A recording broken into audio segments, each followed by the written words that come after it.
ইতিহাস সাক্ষী, যে যুগে নারীকে কলঙ্কিত করা হয়েছে সে যুগেই পাপের বিনাশ ঘটেছে। নারীর অঙ্গ কালিমা লিপ্ত করার সাহস কারো নেই, কিন্তু এবারে পাপের বিনাশ হবে তো। আমাদের ভারতীয় সংস্কৃতিতে মেয়েদের অপমান কিংবা কলঙ্কিত করার শিক্ষা কখনোই দেওয়া হয়নি, বরং নারীকে সম্মান করা শিখিয়েছে। কিন্তু এই ধরাধামে এমন কিছু কাপুরুষের জন্ম হয়েছে যারা বারংবার নারীর সম্মানে আঘাত হানে, কিন্তু যারাই নারীর সম্মানকে লুণ্ঠিত কুণ্ঠিত করেছে তাদের বিনাশ ইতিহাস তৈরি করে দিয়েছে। যুগ যুগ ধরে নারীদের, মায়েদের, স্ত্রীদের কালিমা লিপ্ত করা হচ্ছে। রামায়ণ থেকে মহাভারত সবেতেই খোদাই করা এই অপমানের প্রতিটি শব্দ। হিন্দু শাস্ত্র অনুসারে 4 যুগের উল্লেখ আছে: সত্য যুগ, ত্রেতা যুগ, দাপর যুগ, কলি যুগ।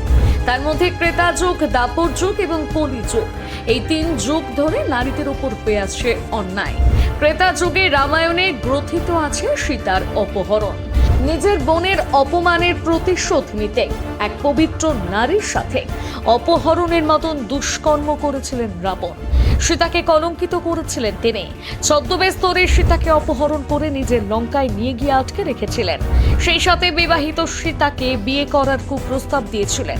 তবে একজন নারীকে কলঙ্কিত করার দোষে নিজের পুত্রকে হারিয়েছিলেন তিনি। সেই সাথে লঙ্কা সহ রাবণ রাজ্যের পতন ঘটে। উল্টো দিকে দাপর যুগে রচিত হয় দ্রৌপদীর বস্ত্রহরণ।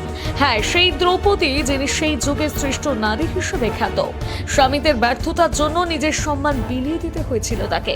নিজের স্বামীদের সামনে তাকে বেশ্যা বলে, হ্যাঁ বেশ্যা বলে কলঙ্কিত করা হয়েছিল। সে যুগের কাপুরুষ দুঃশাসন দ্রৌপদীর সম্মানে লজ্জাভূষণে হাত দেয়। তার বস্ত্র সকলের সামনে খুলতে থাকে। স্ত্রীর বস্ত্র হরণ হতে দেখেও নীরবে নিম্ন মস্তকে দাঁড়িয়েছিলেন অর্জুন, যুধিষ্ঠির, ভীম সহ সকলে। বিক্ষিপ্ত কেশ, অর্ধস্খলিত বসনে তিনি নিজের সম্মান বাঁচানোর লড়াইয়ে কৃষ্ণকে ডাকতে থাকেন। সেই সময় একমাত্র কৃষ্ণের দৈবিক শক্তির ফলে তিনি নির্বস্ত্র হওয়া থেকে রক্ষা পেয়েছিলেন। কিন্তু এই ঘটনায় কুরুক্ষেত্রের সূচনা করে এবং গোটা কৌরব বংশের বিনাশ ঘটায়। আর আজ কলিযুগে কত দ্রৌপদী, কত সীতার সম্মান হরণ করা হচ্ছে তা বলার বাইরে। আর তার বড় উদাহরণ আমাদের কাদম্বিনী। তবে ক্রেতা যুগে, দাপর যুগে বাসুদেব অপরাধের শাস্তি দিলেও কলি যুগের শাস্তি দেওয়ার কেউ আছে কি?